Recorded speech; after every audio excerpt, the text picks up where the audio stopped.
தமிழ்நாட்டில் வெப்ப அலைகள் வீசிக் கொண்டிருப்பதாலும் கோடை வெப்பம் மக்களை மிகப்பெரிய அளவில் பாதிப்புக்குள்ளாக்கி கொண்டிருப்பதாலும் திமுக கழகத்தின் இளைஞரணியின் செயலாளர் மரியாதைக்குரிய உதயநிதி அவர்கள் வணக்கத்திற்குரிய தமிழகத்தின் முதல்வர் அவருடைய ஆலோசனையின்படி இளைஞரணியின் சார்பில் ஆங்காங்கே கோடை வெப்பத்தை தணிக்கும் வகையில் குடிநீர் பந்தல்களை அமைத்து பொதுமக்களுக்கு குடிநீர் விநியோகம் செய்ய வேண்டும் என்று அறிவுறுத்தினார்கள்.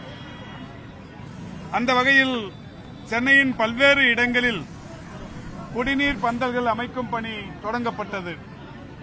ஆனால் தேர்தல் ஆணையம் நடத்தை விதிமுறைகள் இன்னமும் அமலில் இருப்பதால் ஜூன் 4ஆம் தேதிக்கு முன்னால் எங்கேயும் அரசியல் இயக்கங்களின் சார்பில் குடிநீர் பந்தல்கள் அமைக்கக்கூடாது என்று சொல்லி வைத்த குடிநீர் பந்தல்களை எல்லாம் பல்வேறு இடங்களில் அகற்றினார்கள்.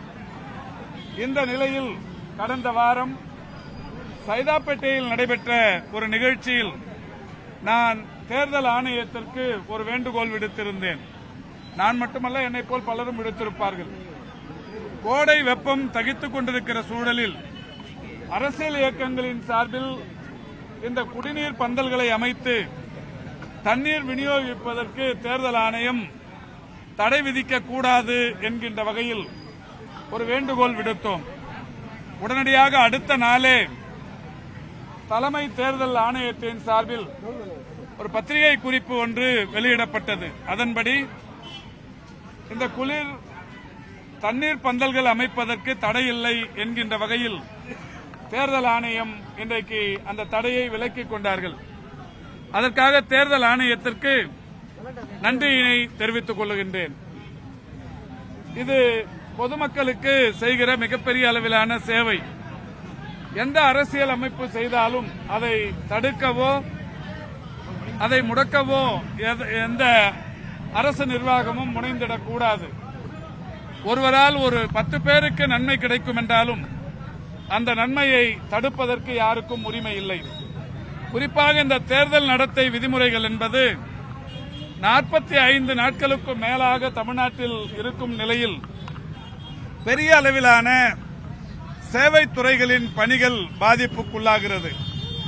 குறிப்பாக சென்னை போன்ற பெருநகரங்களில் எங்கேயாவது சாக்கடை அடைப்பு ஏற்பட்டாலோ பிரதான குடிநீர் குழாய்களில் திடீரென்று எங்கேயாவது சிறிய பாதிப்பு ஏற்பட்டு தண்ணீர் விநியோகம் தடைப்பட்டாலோ அல்லது இப்பொழுது கோடை தகித்துக் கொண்டிருக்கிற சூழலில் மின்சார உபயோகம் என்பது அபரிதமாக இருந்து கொண்டிருக்கிறது.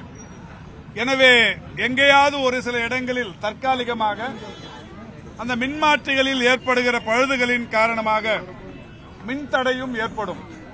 இப்படிப்பட்ட சூழல்களில் மக்கள் பிரதிநிதிகளைத்தான் மக்கள் நாடுவார்கள். அந்த வட்டத்தில் இருக்கிற மாநகராட்சி மன்ற உறுப்பினர், அந்த தொகுதியில் இருக்கிற சட்டமன்ற உறுப்பினர், பாராளுமன்ற உறுப்பினர் போன்றவர்களை அணுகி எங்கள் தெருவில் மின் இணைப்பு துண்டிக்கப்பட்டிருக்கிறது, எங்கள் தெருவில் சாக்கடை அடைப்பு இருந்து கொண்டிருக்கிறது, இவற்றை உடனடியாக சரி செய்திட வேண்டும் என்கின்ற கோரிக்கையை மக்கள் பிரதிநிதிகளிடத்தில் தான் மக்கள் வைப்பார்கள். அந்த மக்கள் பிரதிநிதிகள் உடனடியாக சம்பந்தப்பட்ட அலுவலர்களை, குறிப்பாக பெருநகர சென்னை மாநகராட்சி, குடிநீர் மற்றும் கழிவுநீர் அகற்று வாரியம், தமிழ்நாடு மின்சாரத்துறை போன்ற பல்வேறு சேவைத்துறை அலுவலர்களுடன் தொடர்பு கொண்டு அவர்களை அழைத்துக் கொண்டு போய் எந்த இடத்தில் பாதிப்பு ஏற்பட்டிருக்கிறதோ அந்த இடத்தில் அழைத்து சென்று காட்டி அந்த பாதிப்பை சரி செய்வதற்கு முனைவார்கள். ஆனால் தேர்தல் ஆணையத்தின் நடவடிக்கைகளினால் மக்கள் பிரதிநிதிகள் அலுவலர்களோடு இணைந்து ஆய்வுக்கு செல்ல முடியாத நிலை இருந்து கொண்டிருக்கிறது. மக்கள் பிரதிநிதிகளின் அலுவலகங்கள் மூடப்பட்டிருக்கிறது என்றாலும் அதை யாரும் திறந்து விடுங்கள் என்று கூட கோரிக்கை வைக்கவில்லை. மாநகராட்சி மன்ற உறுப்பினர்களின் அலுவலகங்களும் மூடப்பட்டிருக்கிறது. சட்டமன்ற உறுப்பினர்களின் அலுவலகங்களும் 1.5 மாதத்திற்கு மூடப்பட்டிருக்கும் என்று சொல்லப்பட்டிருக்கிறது. இது இந்தியா முழுமைக்கும் ஒரே மாதிரியான அளவுகோலாக இருப்பதால் இதில் யாரும் உடனடியாக அலுவலகத்தை திறந்து விடுங்கள் என்ற கோரிக்கை கூட வைக்கவில்லை. ஆனால் தேர்தல் ஆணையத்திற்கு மக்களும் மக்கள் பிரதிநிதிகளும் வைக்கிற கோரிக்கை என்பது சேவைத்துறைகள், குறிப்பாக பெருநகர சென்னை மாநகராட்சி, குடிநீர் மற்றும் கழிவுநீர் அகற்று வாரியம், தமிழ்நாடு மின்சார வாரியம் போன்ற அலுவலர்களை மக்கள் பிரதிநிதிகள் அழைத்து சென்று எங்கே பாதிப்பு ஏற்பட்டிருக்கிறதோ அந்த இடத்தில் காட்டி அதை சரி செய்வதற்குரிய அவகாசத்தை தேர்தல் ஆணையம் வழங்கிட வேண்டும். எனவே தேர்தல் ஆணையம் அன்பு கூர்ந்து மக்கள் பிரதிநிதிகள் சேவைத்துறை அதிகாரிகளுடன் இணைந்து மக்களுக்கு அடிக்கடி ஏற்படுகிற சிறிய சிறிய அடிப்படை பிரச்சனைகளுக்கு உடனடியாக தீர்வு காண்பதற்கு வழிவகை செய்ய வேண்டும். நான் சார்ந்திருக்கிற துறையை கூட ஒரு மிக முக்கியமான துறை மருத்துவத்துறை. இந்த மருத்துவத்துறையில் இப்பொழுது யாருக்காவது எந்த பாதிப்பு ஏற்பட்டாலும் நான் உடனடியாக எந்த மருத்துவமனைக்கும் போய் ஆய்வு செய்ய முடியாது. ஏராளமான பிரச்சனைகள் இருக்கிறது. கடந்த 2 நாட்களுக்கு முன்னால் ஏற்காட்டில் ஒரு பேருந்து கவிழ்ந்து 5 பேர் சம்பவ இடத்திலேயே இறந்து போயிருக்கிறார்கள். 55க்கும் மேற்பட்டவர்கள் சேலம் அரசு மருத்துவமனைக்கு கொண்டு வந்திருக்கிறார்கள். இந்த தகவலை தெரிந்தவுடன் எனக்கு அதிகாரம் இருந்திருந்தால் அல்லது இதிலிருந்து எனக்கு விலக்கு கிடைத்திருக்குமேயானால் நான் உடனடியாக சேலத்திற்கு சென்று சம்பந்தப்பட்ட பாதிப்புக்குள்ளானவர்களுக்கு சரியான மருத்துவ சிகிச்சை கிடைக்க உறுதுணையாக இருந்திருப்பேன். இப்போதும் கிடைக்கிறது. ஆனாலும் ஒரு அமைச்சர் என்று சென்று அங்கே அவர்களுக்கு அந்த மருத்துவ சிகிச்சை அளிப்பதற்கு உதவி இருந்தால் இன்னமும் நன்றாக இருக்கும்.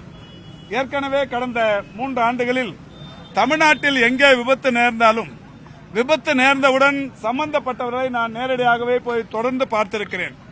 ஊட்டியில் நடந்த ஒரு விபத்து, அதேபோல் செங்கல்பட்டில் நடந்த 2 விபத்துகள், இப்படி பல இடங்களில் விபத்து நடந்த இடங்களுக்கு சென்று நான் நேரடியாக சம்பந்தப்பட்டவர்களுக்கு மருத்துவ சிகிச்சை அளிக்க உதவியாக இருந்திருக்கிறேன். அந்த பணியை இப்போது செய்ய இயலவில்லை.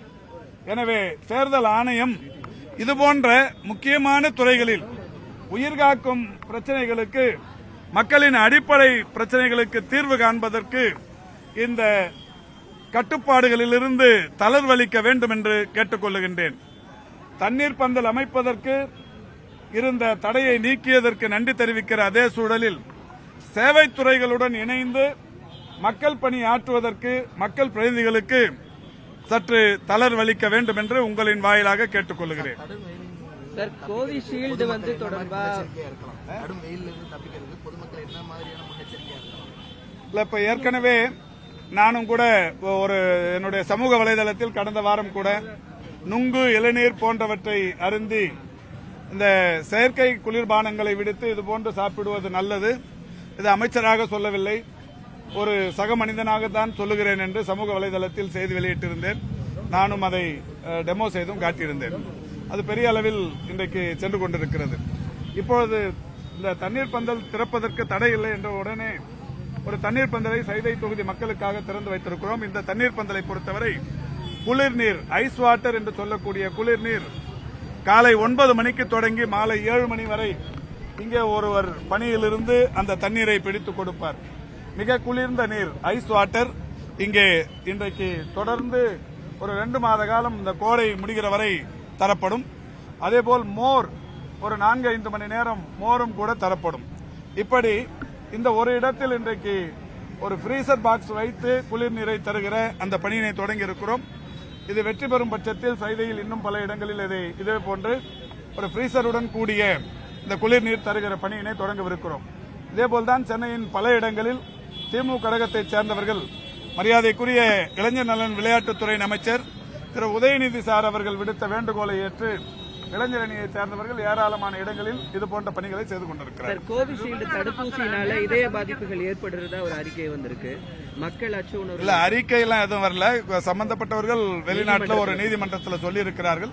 என்றாலும் எது உண்மை என்பது சம்பந்தப்பட்ட துறைகளைச் சேர்ந்த அலுவலர்கள் ஆய்வுக்கு பின்னால் தெரிவிப்பார்கள்.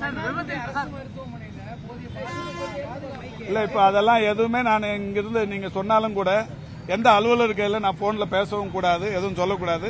இப்ப இந்த கோட் ஆஃப் கான்டக்ட் அப்ளிகபிளா இருக்கிறதால ஜூன் 4க்கு பிறகு எந்த குறையா இருந்தாலும் சொல்லுங்க, நான் நேரடியா வந்து தீர்த்து வைக்க மக்களை நேர்ல போய் சந்திச்சு பாக்குறது கூட தேர்தல் ஆமா, அலுவலர்கள் கூட வரக்கூடாது. இப்போ செக்ரட்டேரியட்டுக்கு போனா கூட ஒரு அமைச்சர் அறையில போய் உட்காரலாமே தவிர எந்த அதிகாரியும் அழைத்து பேசக்கூடாது. அப்படி என்று சொல்லுகிற போது இந்த மாதிரியான நிலைகளில் நான் சம்பந்தப்பட்ட மருத்துவ அலுவலர்களை அழைத்து சென்று அவர்களுக்கான அந்த சிகிச்சைக்கு உத்தரவிட முடியாது. கோட் ஆஃப் கான்டக்ட்ங்கிறது அதுக்காக தான் இது மாதிரியான ஒரு விஷயங்களுக்கு விலக்களிக்க வேண்டும் என்று தேர்தல் ஆணையத்திற்கு இன்றைக்கு வேண்டுகோள் விடுத்திருக்கிறோம்.